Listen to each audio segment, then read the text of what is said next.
Magandang araw po sa inyong lahat. Bali ngayon po, meron po akong ibibigay na salita na kung saan ay laging ginagamit po ng mga Amerikano. At kalimitan po, itong mga salitang ito ay hindi po lubos nating naiintindihan. Kaya dapat po ma-exercise ko po kayo sa mga ganitong klaseng salita. Okay? Para pag narinig nyo, maintindihan nyo po ang detalyadong ibig sabihin ng naturang salita. Katulad po nito, Pris, NBI.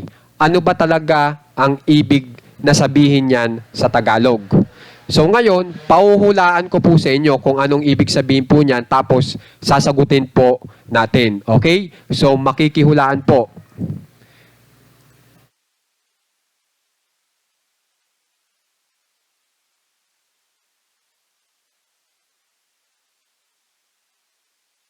Okay, ang tamang sagot po o ang tamang ibig sabihin po ng Pris, NBI ay pwede po ito.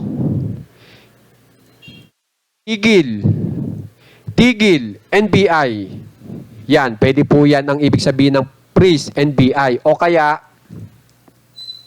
ito po, walang kikilos, NBI. Okay po? Maraming salamat po.